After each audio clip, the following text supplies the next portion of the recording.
संयमांश जग्यो जहाँ भोग रुचि परिणाम उदय प्रतिज्ञा को भयो प्रतिमाता को नाम।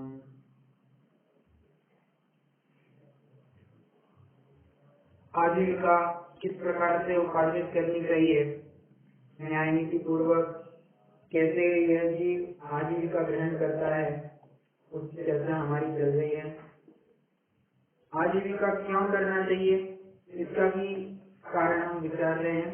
क्योंकि आजीविका अगर यह जीव कमाएगा नहीं, यह गृहस्थ अगर कमाएगा नहीं तो खाएगा कैसे, और खाएगा नहीं तो जीवित कैसे रहेगा, संयम साधना कैसे करेगा। मैंने एक दिन पहले भी कहा था कि उसका कमाने नहीं कमाने से, खाने नहीं खाने से कोई प्रयोजन नहीं है। उसका एकमात्र प्रयोजन है अपनी संयम साधना यथार्थ रूप से होनी चाहिए।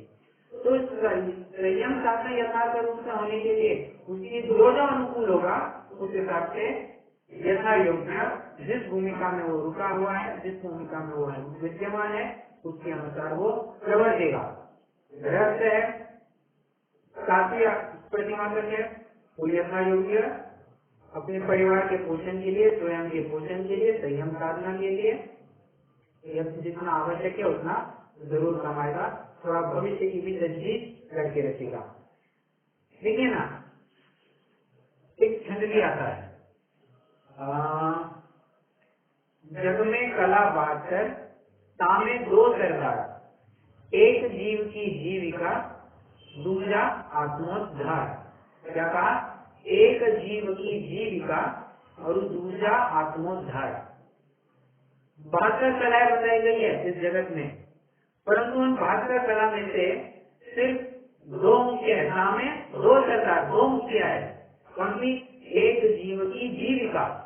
अरे धन को भी किसी अपेक्षा से प्राण बताया गया है, तो धन कमाना एक कला है, मुख्य कला है। अगर ये कला नहीं आती है तो फिर दिक्कतें बहुत खड़ी होंगी। और पैसा तो बहुत कमा लिया, परंतु आत्मकल्याण कैसे करना है इसी कला हमें मालूम नहीं हुई, ये कला अवगत नहीं हुई, तब भी फेल है सब काम, तब भी बहुत दिक्कतें खड़ी होगी। एक लौकिक मार्ग की अपेक्षा चर्चा की, एक लोकोत्तर मार्ग की अपेक्षा चर्चा की। ठीक है, चलिए कल अपन जहाँ पर रुके हुए थे वहीं से आगे कंटिन्यू करते हैं। रसायन का अपन प्रकरण पढ़ रहे थे।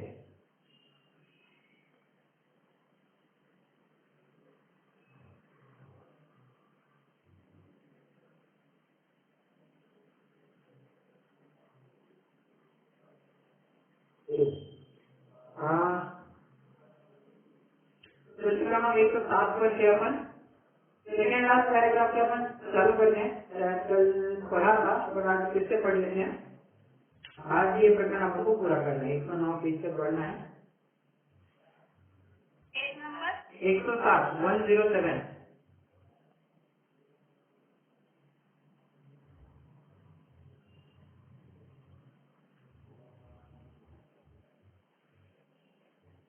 ओके,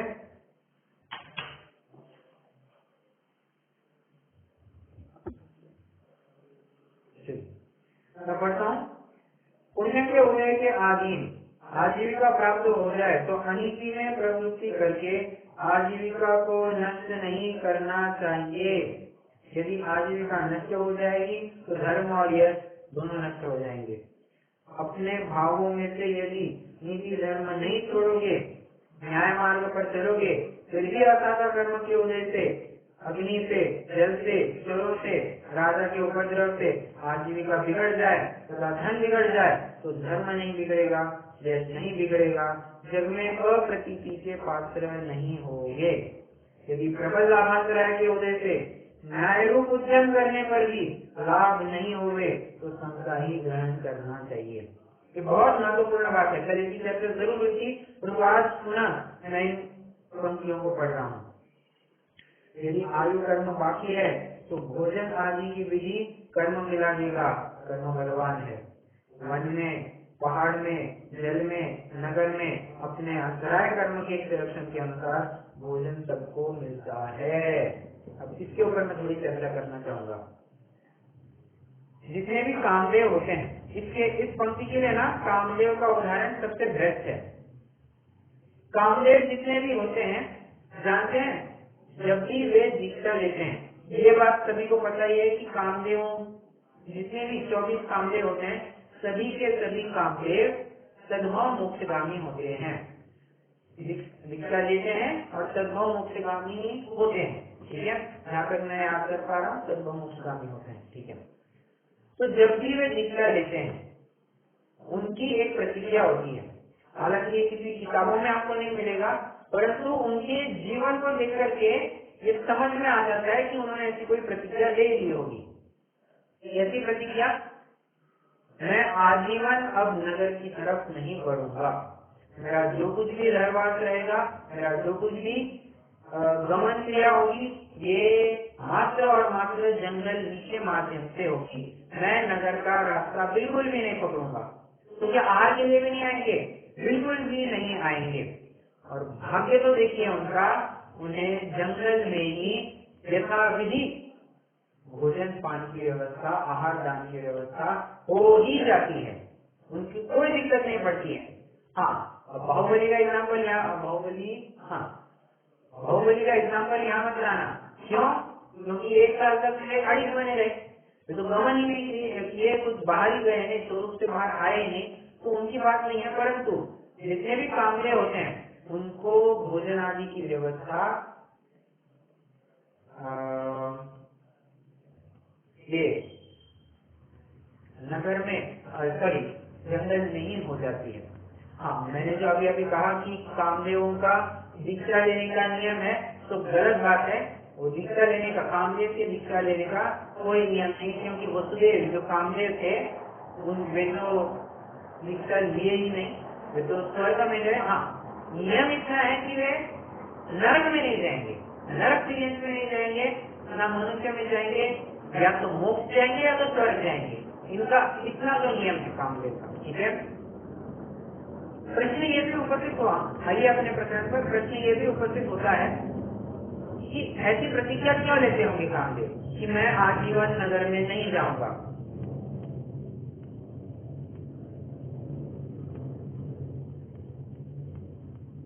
किसी को पता है? आजीवन नगर नहीं जाने की प्रतिज्ञा कामदेव क्यों लेते होंगे?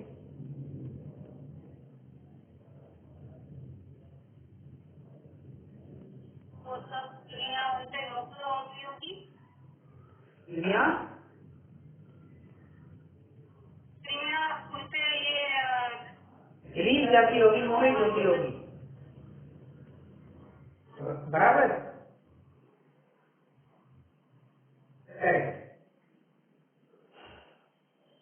कामदेव सर्वांग सुंदर व्यक्ति होता है, मतलब जो भी उसको देखे पागल हो जाए, और लिटरली स्त्रियां तो सब पागल ही हो जाती है। ऐसी भी बात आती है हरिवंश पुराण में या किसी अन्य ग्रंथ में कि जब भी वसुदेव नगर भ्रमण के लिए अपने रथ में से निकलते थे, उनको देख करके घर के बाहर ऐसी लाइन लग जाती थी महिलाओं की, और सभी महिलाएं मूर्छित हो जाती थी, पागल हो जाती थी, बेहोश हो जाती थी। अरे उनको ये भी सुध नहीं रहती थी कि अपन कहाँ है। यहाँ तक की बात आती है कि जो महिलाएं कुएं पर पानी भरने गई थी, अपने साथ जो घड़ा लेकर के गई थी, घड़े के साथ उसका एक आधे साल का 1 साल का छोटा बच्चा था, उसको भी लेके गई थी। घड़े की जगह अपने बच्चे के ही गले में बांधा फंदा और उसी को छोड़ दिया कुएं में उल्टा। माँ की जिंदगी के कलश है, पानी भर के आ जाएगा। अरे उसने अपने पेट के बच्चे को, कोख के बच्चे को ही लगभग मरवा दिया। अबे पानी में जाएगा तो मर ही जाएगा ना। तो ऐसी तक घटनाएं होने लग गई थी, और इसीलिए तो फिर वसुदेव को एक अलग से ही जगह बना करके रख दी, और उनको जो भी गमन विधि करनी थी, उनको जो कुछ भी टहलना था, वे उसी के अंदर किया करते थे। मतलब एक प्रकार से बंधन ही हो गया ना। कहने का तात्पर्य मेरा इतना ही है कि वे नगर में आएंगे। देखिए, जब सवस्त्र होते हैं तभी स्त्रियां मूर्छित हो जाती थी। अब ये तो नग्न दिगंबर अवस्था आएंगी, तब स्त्रियां मूर्छित कैसे नहीं होंगी? मतलब शील भ्रष्ट होने की बहुत संभावना है। इसलिए जरूरी है मतलब इसलिए वे जानते हैं हमें नगर नहीं जाना चाहिए। और तो और वे जब भी ध्यान में बैठते हैं तो उल्टे बैठते हैं, पीठ अपनी तरफ होती है। यूजुअली क्या होता है, मुनिराज का चेहरा हमें दिखता है, ऐसा नहीं। यहाँ पर तो अपन को पीठ दिखती है उनकी। क्यों? अरे इतनी सुंदर है, हनुमान है, हनुमान जी कामदेव थे ना, कितने सुंदर होंगे। अब आज इन लोगों ने सारा रूप बिगाड़ दिया है उनका, उनको बंदर बना दिया है, उनकी पूंछ लगा दी है। अरे परंतु उस काल में उनके समान सुंदर और कोई व्यक्ति नहीं था। कितने सुंदर व्यक्ति थे वे। बस काल अन्य मत का प्रभाव रहता है कि सबने उनको बंदर बना दिया है। ठीक है, कहने का तात्पर्य क्या है मेरा? कर्म बलवान है। अगर पुण्य कर्म का उदय होगा तो जंगल में किसी भी घनघोर अटवी में भी भोजन पान की व्यवस्था, यथार्थ आहार दान की व्यवस्था हो ही जाएगी। ठीक है, चलिए। किसी का पुण्य का उदय तो ऐसा होता है कि वह बहुत लोगों को भोजन आदि देकर स्वयं भोजन करता है। किसी का अंतराय का उदय ऐसा होता है कि वह अपना पेट भी नहीं भर सकता है। किसी को आधा पेट भरने लायक मिलता है, किसी को एक दिन मिलता है, किसी को एक दिन नहीं मिलता, किसी को 2 दिन के अंदर से, किसी को 3 दिन के अंदर से नीरस भोजन मिलता है। तो भी धर्मात्मा समता को नहीं छोड़ते हैं। विचारणीय बिंदु है। पूर्व में तिर्यंसियों के भाव में कभी पेट भर भोजन मिला ही नहीं तथा भूख प्यास के मारे अनेक बार मरे हैं। अतः अब धैर्य धारण करके जिस तरह हमारा धर्म नहीं छूटे उस प्रकार यत्न करना चाहिए। जिनके परिणामों में इतनी दृढ़ता प्रकट होती है वे स्वर्ग लोक के महान ऋषिधारी देव होते हैं। अब ऐसा क्यों लिखा कि जिनके परिणामों में इतनी दृढ़ता होती है वे स्वर्ग लोक में महान ऋषिधारी देव होते हैं? अरे सामने वाला व्यक्ति व्याकुल हो रहा है, हम खाएंगे नहीं पिएंगे नहीं तो कैसा होगा? माना कि खाना पीना जरूरी है, परंतु तुम्हारे नसीब में ही नहीं है, तुम्हारा भाग्य ही नहीं है, तुमने पुण्य ही नहीं कमाया है, तो तुम हम चाहकर भी तुमको नहीं दे सकते हैं, चाहकर भी तुमको नहीं दे सकते हैं। वो तुम्हारे हाथ में आने से पहले ही किसी न किसी प्रकार से तुमसे छूट जाएगा। कैसे? अरे इतिहास की एक कथा आती है, अपने ऐसा मिलता है इतिहास में कि कौन अपने महाराणा प्रताप, कैसे नाम बोल सकते हैं, महाराणा प्रताप दर दर की ठोकरें खाते हुए जंगल में भटक रहे हैं। युद्ध लगभग हार गए थे, लगभग मतलब हार ही गए थे और जंगल में घूम रहे हैं। खाने की सुध नहीं, पीने की सुध नहीं, 3 दिन हो गए अभी तक रोटी नहीं मिली है। जैसे तैसे एक घास की रोटी अपने बच्चे के लिए बना पाए थे, उतने में बिलाव आकर के उसको भी छीन कर ले गया। देना चाहते थे परंतु उदय नहीं था, तो उनको था वो भी छूट गया, मिला वो भी छूट गया। इसलिए सामने वाले को समता धारण कराने का यत्न चल रहा है और उसको कहा कि देखो तुम मरोगे तो कुमरण तो नहीं मरोगे, तुम महान ऋषिधारी देव बनोगे। थोड़ा सा मतलब होता ना कि carrot and stick policy, stick भी नहीं कह सकते यहाँ पर, बट थोड़ा सा जो लालच दिखाया जाता है कि बाबा हाँ तुम करो, तुम समता धारण करो, तुम्हें अगले भाव में बहुत फायदे मिलेंगे। बस ये वो स्ट्रेटेजी है। आगे कोई यह कहता है यदि आप अकेला हो तो ऐसी दृढ़ता पकड़कर समता रख ले, परंतु जिसके ऊपर कुटुंब का भार हो तो वह क्या करे? बहुत क्या कहना चाहिए, धर्म सही का प्रश्न उठाया है। भैया जिसके ऊपर कुटुंब का भार है वो कैसे इनका गुजारा, परिवार का गुजारा करेगा? अकेला हो तो चाहे वैसे कर लेगा, अकेले में तो कोई दिक्कत होगी नहीं, अब अपन तो सह लेंगे, घर वालों को कैसे अपन ये निश्चिंत करा सकते हैं? उत्तर भी बहुत जबरदस्त है। जितना प्रश्न जबरदस्त है उससे कई गुना उत्तर ज्यादा जबरदस्त है। वह कुटुंब से इस प्रकार कहे, हे कुटुंब के लोगों, आपने पूर्व जन्म में दान नहीं दिया, व्रत पालन नहीं किया, अभक्ष्य भक्षण किया, अन्याय से दूसरों का धन ग्रहण किया, उस पाप के उदय से ऐसे दरिद्र हुए कि पेट भर भोजन तथा वस्त्र भी नहीं मिला। यह सब अपने अपने किए पाप का फल है। यदि अब भी अन्य पुण्यवानों के आभरण, वस्त्र, भोजन आदि देखकर दुखी होगे, तो आगे भी केवल तिरंत गति के घोर दुखों का कारण पाप कर्म बंद करोगे तथा करोड़ों भवों तक दरिद्र के दुख का कारण पाप बंद करोगे। पर की संपदा आपके पास नहीं आ जाएगी। क्लेश, दुर्ध्यान, तृष्णा आदि करने से दुख नहीं मिटेगा, किंतु दुख अधिक बढ़ेगा। ये तो ऐसी बात हो गई मानो पावक में घी डाला।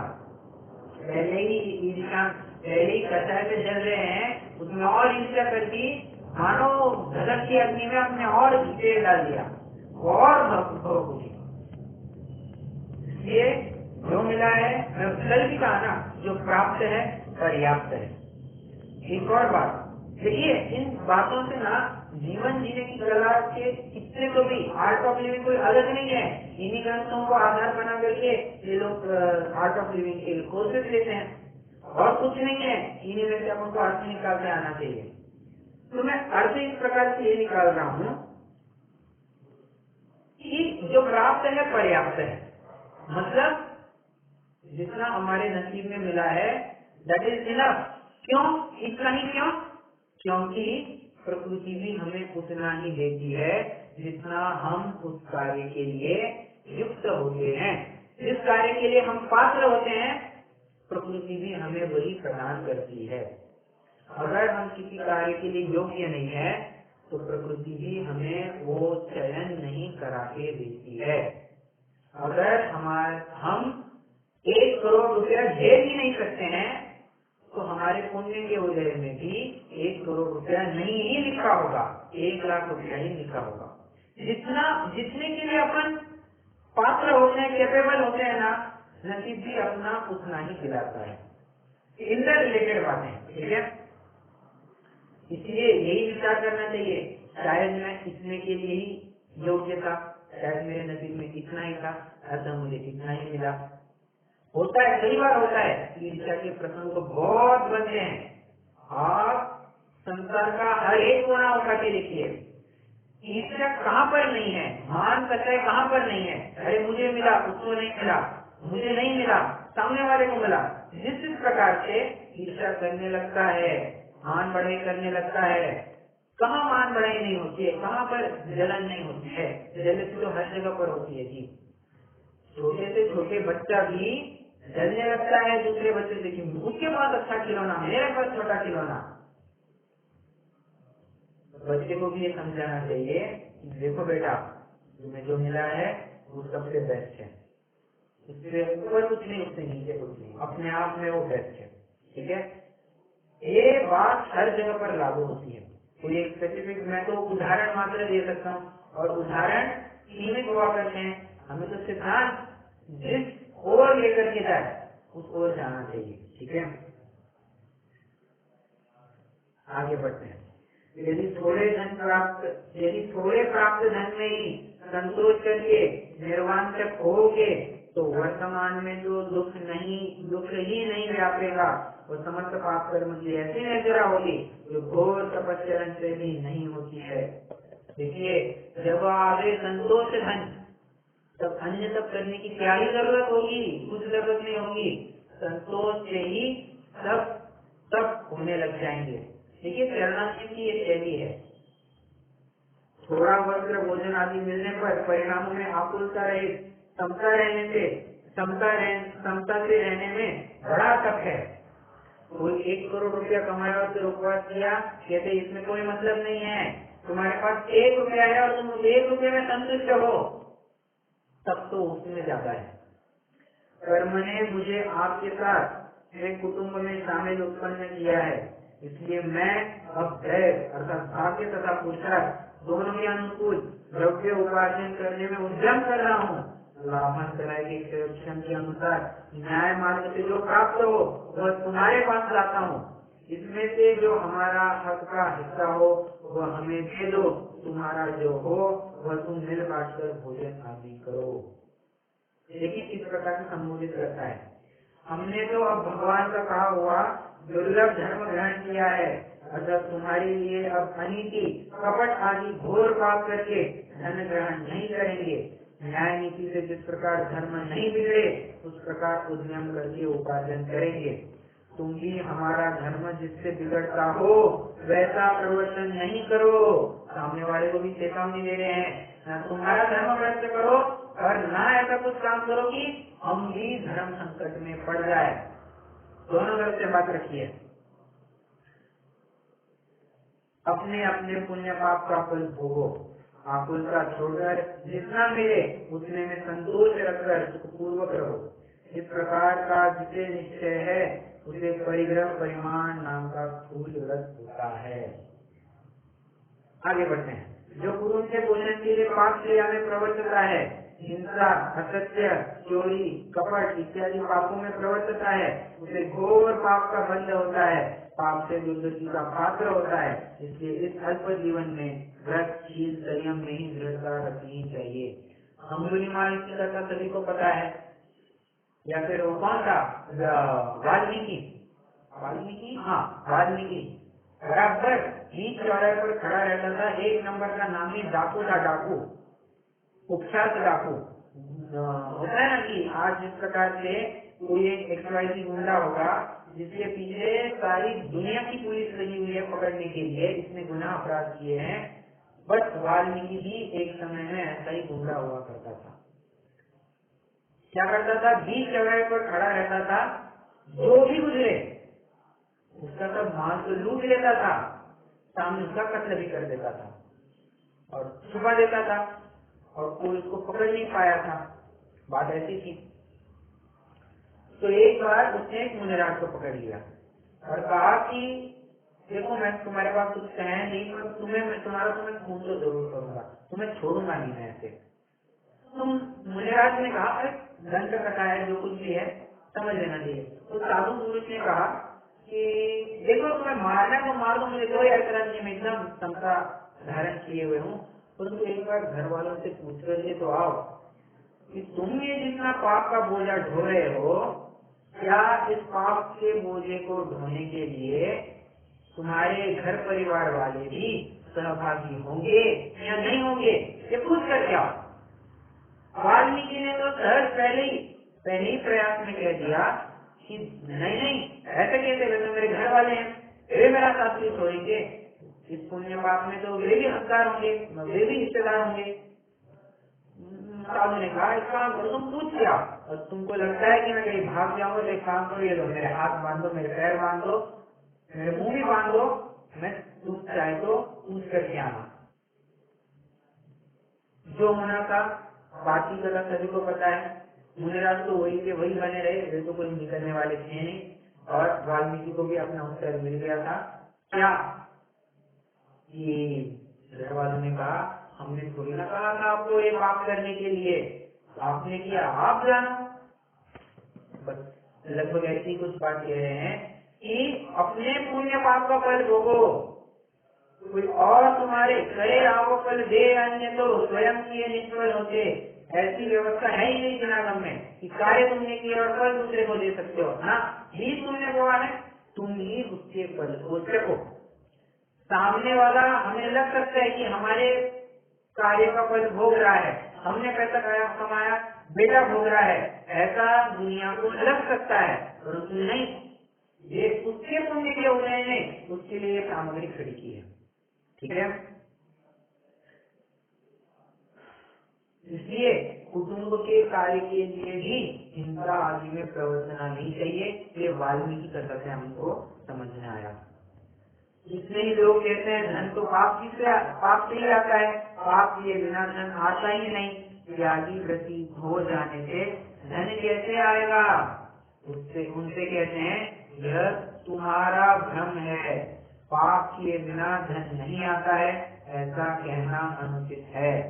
यदि पाप करने से ही धन आता हो तो इस दुनिया में लाखों भील, चांडाल, चोर, चुगल, मनुष्यों की हत्या करने वाले गांव जलाने वाले, रास्ते में लूटने वाले, सभी ब्राह्मण, क्षत्रिय, वैश्य, शूद्र, सभी कुल पापियों से भरे हैं। सभी पुरुष, स्त्री, बालक आदि हिंसा करने को तैयार है, असत्य बोलने को, चोरी करने को तैयार है। वे क्यों निर्धन है? बहुत मुद्दे की बात पकड़ी है।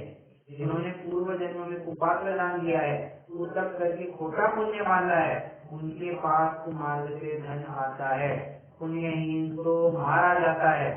पूर्व पुण्य बिना पाप से ही तो धन नहीं आता। क्या कहा?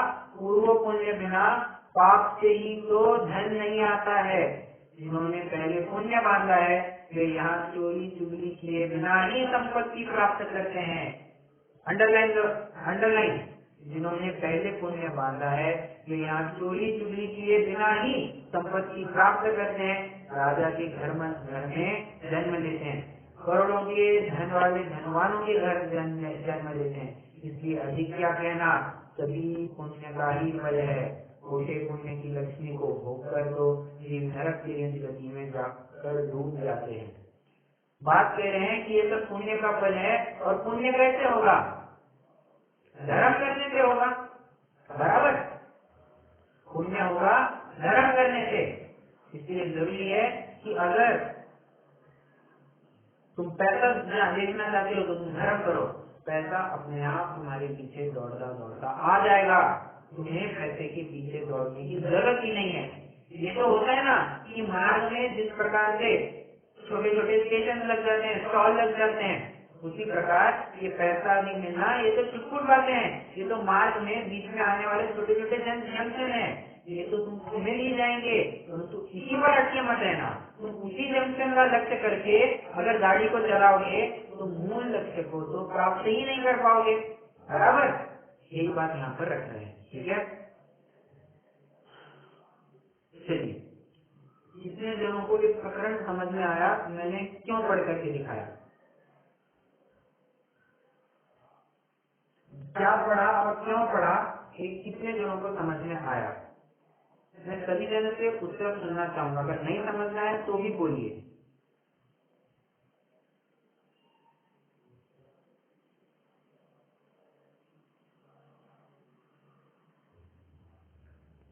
चल कुछ तो बोलिए।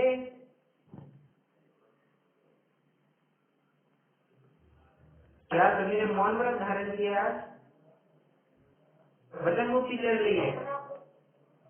अपना पुण्य होता है, वो उसी से कारण होता है। Correct correct. इसलिए अपने पुण्य के ऊपर भरोसा रखो, अन्याय नीति के मार्ग पर मत जाओ। यही निष्कर्ष यहाँ पर दिया गया है। इसलिए टाइटल भी क्या दिया? न्याय नीति पूर्वक आजीविका करना। टाइटल ही नहीं दिया था। बराबर। अब हम थोड़ा आगे बढ़ते हैं। अब प्रकरण यह आएगा, न्याय नीति पूर्वक कमाना ये तो समझ गए, परंतु न्याय नीति पूर्वक कौन से धंधे व्यापार कर सकते हैं, इसकी तो बात करो। अच्छा, नौकरी करना है, धंधा करना, इसकी बात मैं कल ही कर चुका हूँ। जो आपको अनुकूल लगे, जो आपके धर्म में साधक हो, उस प्रकार से आप नौकरी या धंधा कर लेना। ठीक है। अच्छा, एक और बात मुझे वैसे जाते जाते याद आ रही है। ये जो अभी अपन ने प्रकरण पढ़ा कि पुण्य की ऊर्जा के ऊपर भरोसा रखना चाहिए, उसको लेकर के मैं आपको एक घटना सुनाना चाहूंगा। ये सच्ची घटना है। ये अपना जैन व्यक्ति है, जैन भाई है अपने, शायद ग्वालियर के हैं। एग्जैक्ट कथा तो मुझे पता नहीं है, घटना तो पता नहीं है, परंतु उनके जीवन में क्या हुआ था ये तो मैं जरूर बता सकता हूँ। उनकी एक बहुत बड़ी किराने की दुकान है, और किराने की दुकान इस तरह की कि लोग लाइन लगा करके खड़े रहते हैं और उन्हीं से माल खरीदना, ये उनकी शर्त रहती है। दुकान कितने बजे खोलते हैं? 10 बजे खोलते हैं। दुकान कितने बजे बंद करते हैं? 5 बजे बंद करते हैं। और ऐसा होते हुए भी उनके पास ग्राहकों की लाइन लगी होती है। क्यों? अरे उनको पुण्य की ऊर्जा के ऊपर भरोसा है। वे कहते हैं मैं 10 के 1 मिनट पहले खोलूंगा नहीं, 5 के 1 मिनट बाद बंद करूंगा नहीं। शार्प टाइम को मैं यहाँ खोलूंगा, शार्प टाइम को मैं यहाँ बंद करूंगा। फिर चाहे कोई दुकान में रहे ना रहे, मैं इसी समय को फॉलो करूंगा। बाकी तुम जानो, तुम तुम्हारी ग्रोसरी जानो, ठीक है। अपने पुण्य के उदय के ऊपर भरोसा होना, तो ग्राहक चाहे वहां से आएगा। और अपने पुण्य के ऊपर भरोसा ही नहीं है, या फिर मतलब पुण्य का ही उदय नहीं है, तो लाख प्रयास करने पर भी लाखों रुपया एडवर्टीजमेंट आदि के नाम पर खर्च करने से भी कोई फायदा नहीं होगा, ठीक है। चलिए बात तो अभी ये चलेंगे, अभी कौन कौन से धंधे या व्यापार यह जीव कर सकता है। देखिए ये पंडित टेकचंद जी होकर के गए, उन्होंने कौन से ग्रंथ का नाम है, ग्रंथ का नाम मैं भूल रहा हूँ, परंतु उसमें 4 प्रकार के धंधे बताए हैं जो जैनी के लायक करने लायक है, ठीक है। सबसे पहला तो बताया हीरे जवाहरात का। हीरे जवाहरात का व्यापार सबसे उत्कृष्ट बताया गया है। क्यों? क्योंकि मुझे बोलिए, हीरा खरीदने के लिए कौन आएगा? भिखारी आएगा या अमीर आएगा?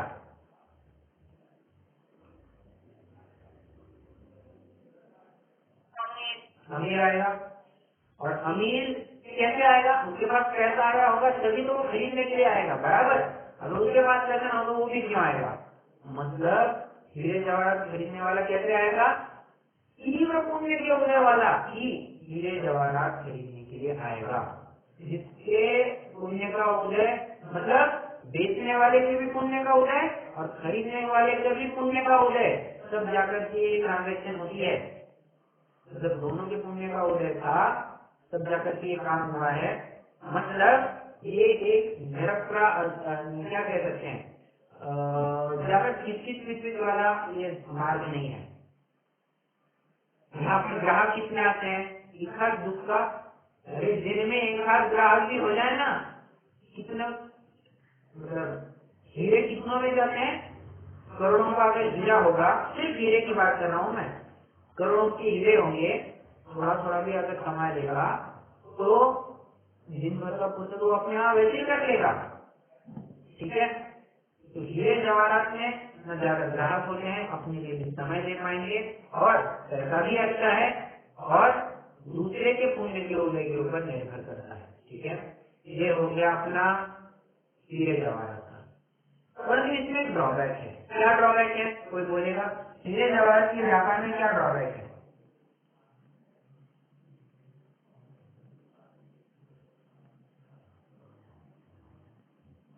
कस्टमर बहुत कम होंगे। नहीं ठीक है, वो तो अपने प्लस पॉइंट में डाला है, कस्टमर कम होंगे तो अपने शास्त्र स्वाध्याय आदि के लिए समय दे पाएंगे।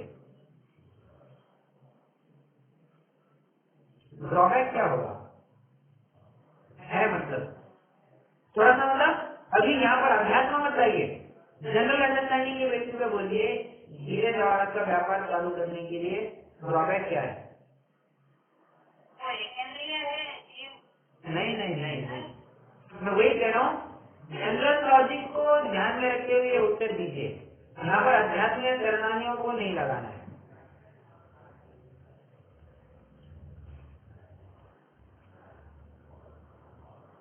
नुकसान हुआ तो बड़ा नुकसान हो गया था? नहीं, वैसा भी नहीं। हीरे जवाहरात में यूजुअली नुकसान नहीं होता है, यदि व्यापार की ऐसे नुकसान नहीं होता है।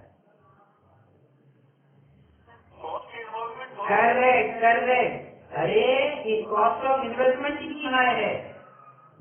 जो मतलब who is financially affluent, only that person can afford to start a business of diamonds and jewelry.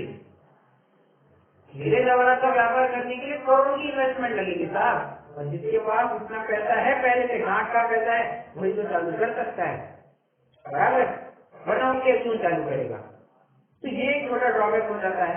तो कहते हैं कि चलो तुम्हारे पास हीरे जवाहरात को चालू करने की अभी कैपिटल नहीं है ना, भांडवल जिसे कहते हैं, कैपिटल जिसे कहते हैं, उतना भी नहीं है ना, तो चलो तुमको दूसरा ऑप्शन देते हैं, तुम सोने चांदी का व्यापार करो।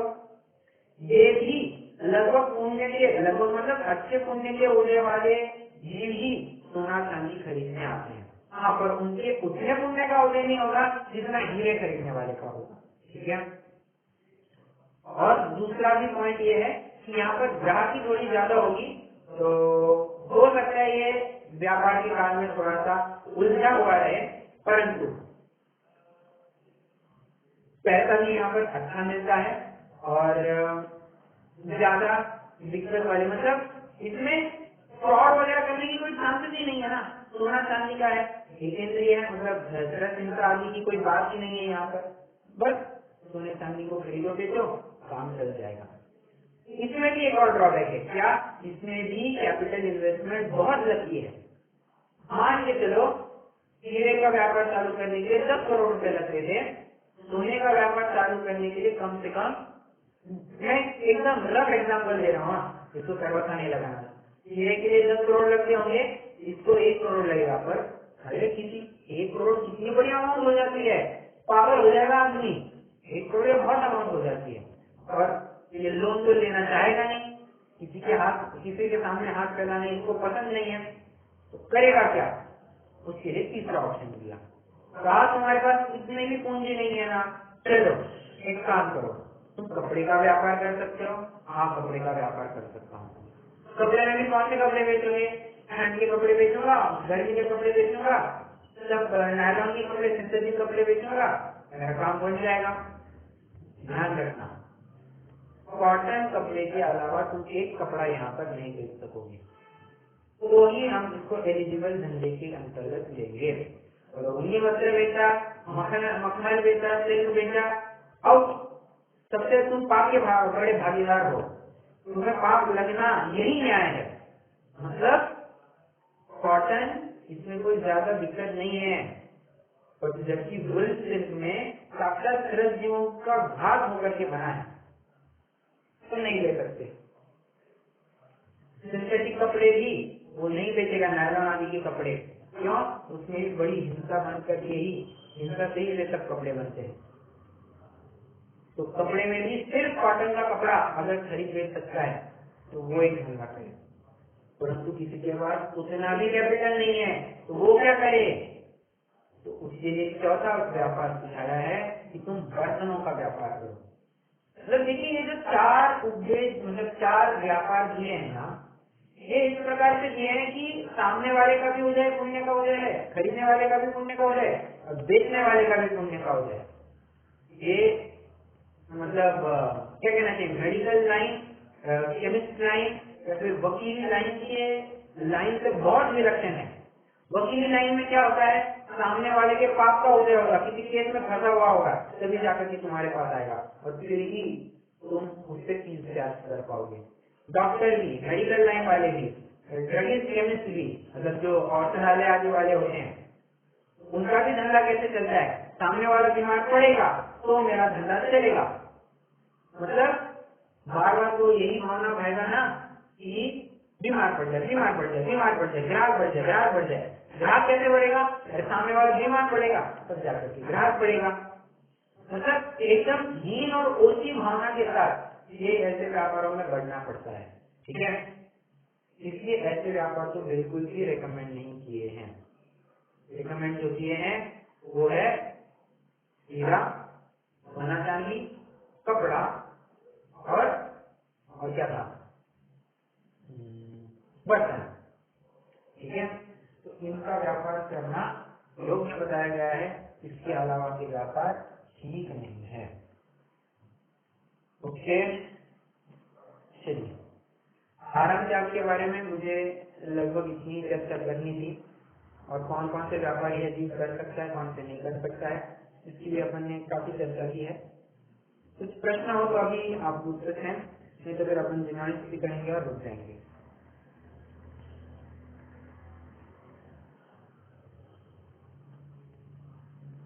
वैसे अभी भी ज्यादा करके मोस्ट ऑफ द पीपल जो जेंट्स और इसमें ज्वेलरी में, हाँ, मैक्सिमम जेंट्स ही है मेरे ख्याल से, मेजोरिटी।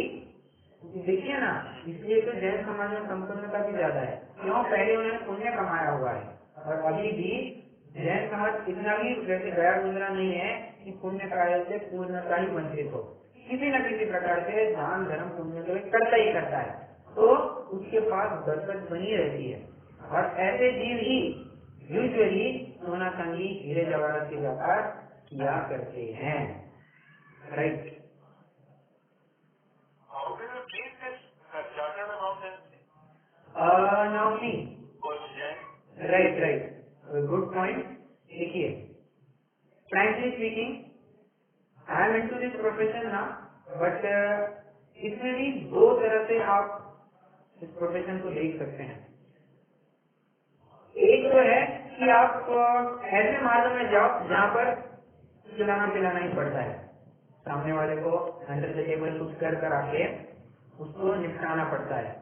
जैसे इनकम टैक्स के असेसमेंट हो गए, जीएसटी के असेसमेंट हो गए, या कुछ नोटिस आ गई, ऑडिट आ गया, रेड पड़ गई, ऐसे केसेस में तो खिलाने पिलाने के बजाय काम ही नहीं करता है। कुछ घुमाने के और इनकम टैक्स वगैरह नहीं, सामने वाले का टैक्स बताना है तो क्या करेंगे, या तो इनकम नहीं दिखाएंगे, या जो अपना खर्चा नहीं है उस खर्चे को भी अपन दिखा देंगे एक इनकम के आगे, तो अपन टैक्स के लिए उतनी चोरी करते जाएंगे। तो ये हो गया टैक्स इवेजन। तो इसमें ये तो टोटली न्याय मार्ग के विरुद्ध है, विरुद्ध राज्यातिक्रम में चला जाएगा, चोरी के अंतर्गत चला जाएगा। इसलिए तो कई बार सीए का प्रोफेशन ज्ञानी जीवों के पल्ले नहीं पड़ता है। स्टैट्यूटरी ऑडिट हो गया, मतलब जो कंपनियों को, बड़ी बड़ी कंपनियां हैं, उनको मैंडेटरीली कंपनी एक्ट के तहत एक ऑडिट कराना पड़ता है।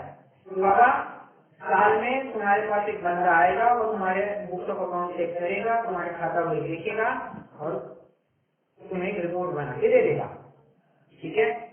परंतु दुर्भाग्य ऐसा है कि इस ऑडिट में भी, जो कि एकदम क्लीन प्रोफेशन, मतलब क्लीन एरिया होना चाहिए था, सबसे दुर्गंध भरा जगह यही है। आज मैं आपको बताता हूँ, जितनी भी कंपनियां हैं उन सबके फाइनेंशियल स्टेटमेंट या उनके जितने भी balance sheet, profit and loss, जो कुछ भी होता है, किसी न किसी प्रकार से घुमाए हुए ही होते हैं, किसी न किसी प्रकार से। This is the saddest part. तो स्टैट्यूटरी ऑडिट में देखिए, सीखने की अपेक्षा से सीखना कि सामने वाला कैसे घुमाता है, पर जब अपन आगे बढ़ेंगे तब अपन सतर्क रहना कि ऐसे कार्य अपन ना करें। हाँ, अगर आप सब कुछ कार्य न्याय नीति पूर्वक कर रहे हैं, मतलब जैसा कानून में दिया है आप उसी को फॉलो करके कर रहे हैं, तो इसमें आपको कोई दिक्कत नहीं है, आप सीए का हर एक प्रोफेशन उठा सकते हैं। परंतु आज जितने भी चार्टर्ड अकाउंटेंसी की लाइन है सब दूषित हो गई है। स्टैट्यूटरी ऑडिट कहिए, इनकम टैक्स कहिए, जीएसटी कहिए, असेसमेंट कहिए, नोटिस कहिए, जो कुछ भी है, या फिर थोड़ा बहुत कंप्लायंस की बात कहिए, सब्सिडी लेना है, कुछ करना है, चार्टर्ड अकाउंटेंट को करना है, स्टॉक स्टेटमेंट सबमिट करना है, प्रोजेक्ट रिपोर्ट बनाना है, ये लगभग फर्जी रिपोर्ट ही जाते हैं। हाँ, इसमें अगर कुछ एक सेफ पार्ट बचता है तो बाबा हाँ, इसमें फ्रॉड वगैरह करने की कोई चांसेस ही नहीं है, तो आप, मैं नहीं जानता कितने जन इस शब्द से परिचित है, एक इंटरनल ऑडिट नाम का एक ये आ जाता है, मतलब स्कीम है ये में ही कि इंटरनल ऑडिट करो।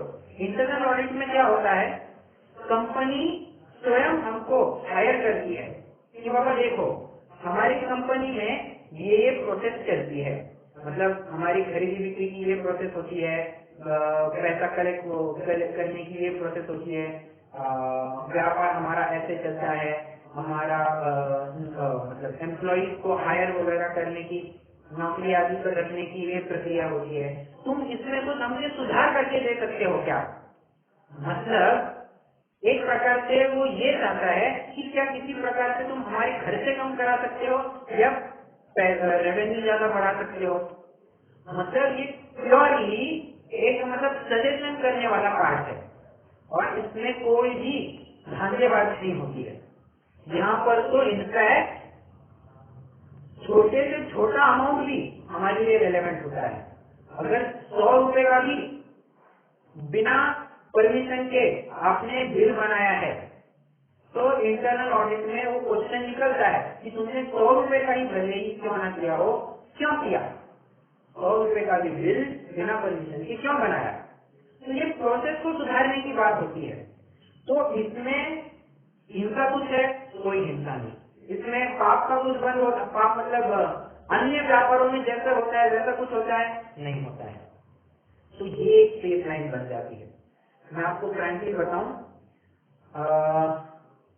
मेरे परिचित एक व्यक्ति है, he is a chartered accountant bye practice, by profession, परंतु विशेष बात यह है कि दिन में 3 टाइम स्वाध्याय कराते हैं। लगभग निवृत्त ही समझिए, परंतु अब आजीविका चलानी है तो क्या करें, अपना इतना अच्छा प्रोफेशन है तो प्रोफेशन में कुछ अच्छा कर सकते हैं तो उसके तहत इंटरनल ऑडिट कर लेते हैं। वे कहते हैं साल में मुझे 1 से 2 असाइनमेंट मिल जाते हैं, उससे मेरा 15 लाख रुपया 20 लाख रुपया इनकम हो जाती है, जो कि मेरे घर परिवार को ही इनफ है। और वे कहते हैं कि मैं इंटरनल ऑडिट जो करता हूँ ना, उसमें कोई दिक्कत नहीं है, कंपनी की बस प्रोसेस सुधार करके देने की, उनको और किस प्रकार से फायदा होगा ये बता करके देने का मेरा काम होता है। तो यूँ समझिए कंसल्टेंसी जैसी बात है, तो इसमें कोई दिक्कत नहीं है, तो ये कीजिए, ये बहुत अच्छा है। तो मैंने आपको दोनों side, I have explained you both the side of the point. Now it's upon the person कि सामने वाला कितना झूठ बोलना चाहता है, क्योंकि देखिए ये प्रोफेशन ऐसा है कि झूठ बोले बिना काम चलता नहीं है, बहुत घुमाना पड़ता है, चोरी की काम करने पड़ते हैं, न्याय मार्ग के विरुद्ध जाकर के करना पड़ता है, बहुत होता है। मैं आपको हाल ही का एक एग्जाम्पल बताता हूँ, वैसे कहना योग्य नहीं है, मैं अभी एक ऑडिट किया, मतलब जैसे 10-15 दिन पहले की बात है, मैंने ऑडिट किया। उसमें उन्होंने जो उनका कैपिटल इन्वेस्टमेंट होता है ना, कि मालिक ने अपनी फॉर्म में कितना इन्वेस्ट किया है, उसको लेकर के थोड़ा जुगाड़ हो गया था। और जुगाड़ ऐसे हो गया था, मैंने हमारे जो मैनेजर थे, मैनेजर को बराबर से पॉइंट आउट करके लिखा है कि ये थोड़ा सा जुगाड़ हुआ है, हमें इस जुगाड़ को थोड़ा सा ठीक करना पड़ेगा। मतलब ये इन्होंने जो एंट्रीज वगैरह पास की है ये कोई बराबर नहीं है, हमको करेक्ट करना पड़ेगा। मैनेजर के हमारे मैनेजर ने भी कहा इत्तेफाक ऐसा कि मेरा मैनेजर भी जैन ही है, ठीक है। तो उन्होंने कहा कि देखो ये तुम जानते हो, ये मैं जानता हूँ कि ये करना योग्य नहीं है। और वो सर तो मुझे इतना भी कहा, सर ने तो मुझे इतना भी कहा कि जब ये केस मेरे सामने आई थी, जब ये एंट्री पास करने के लिए मेरे पास आया था, तो मैंने भी इसका सख्त विरोध किया था।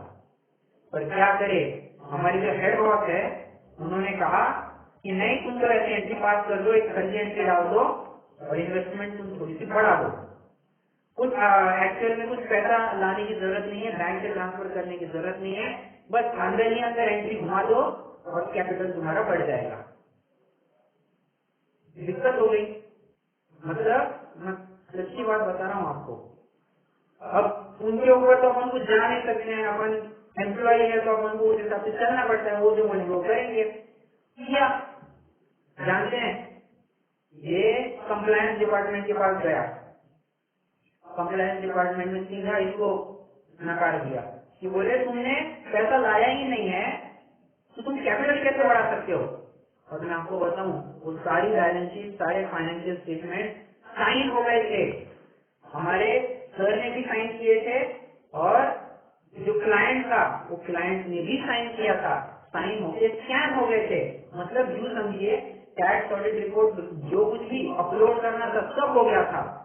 और बस कल ही मुझे पता, आज सुबह ही मुझे पता चला कि सब बदल दिया गया है, मतलब जैसा होना योग्य होना चाहिए था उस पोजीशन से लाया गया है। मतलब बहुत घुमाने की बातें होती है, पर कहीं ना कहीं तो पकड़ा जाता है और फिर बाद में आपको ये सब बदलाव करने पड़ते हैं। तो सब बातें विचारणीय बिंदु है। एक चीज ये आ रही है, when you are in the world, you have to behave like the world, worldly people. क्या कहा? तो बहुत डिफिकल्ट होता है। इसमें बात यही आ रही है ना कि आप जब संसार में है तो संसार जैसे हरकतें करनी पड़ती है। हाँ चेंज करना अपना track, then you have to live completely worldly things, तभी संभव है। आप दोनों राह में कहा भी नहीं कर सकते, ऐसा मतलब नहीं, देखिए और वही तो बात है, और जिसको ज्यादा पैसा कमाना है ना वही अन्याय नीति को करेगा। जिसको ज्यादा पैसे कमाने की जरूरत नहीं, जिसको ज्यादा पैसा कमाना चाहता ही नहीं है, जिसकी गर्जे ही सीमित है, वो न्याय नीति से ही कमाएगा। और ध्यान रखना, मतलब झूठ बोलना पड़ता है, ये दुनिया कैसी होगी, हमारा धर्म नहीं कहता है।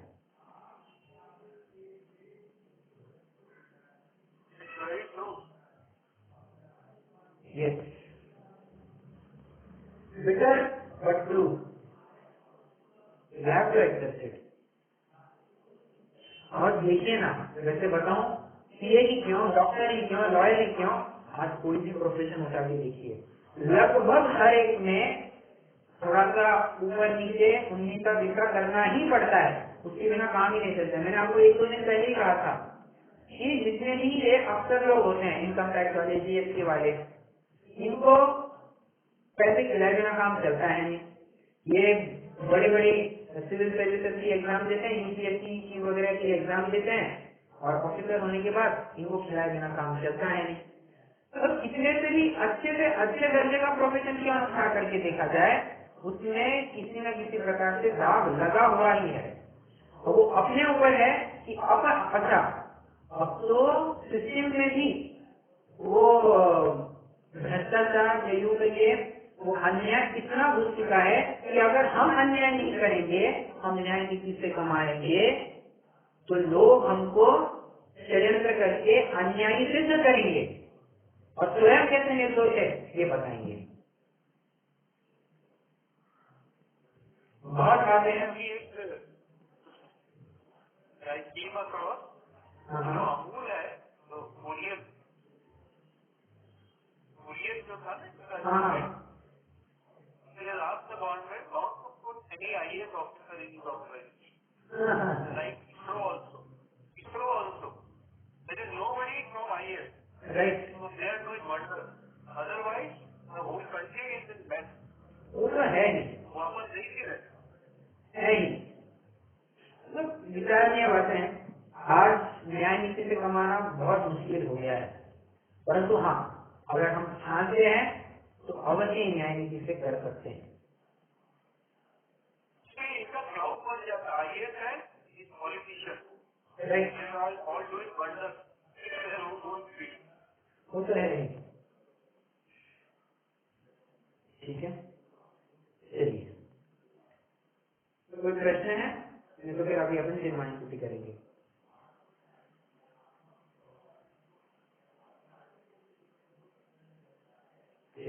रुकते हैं।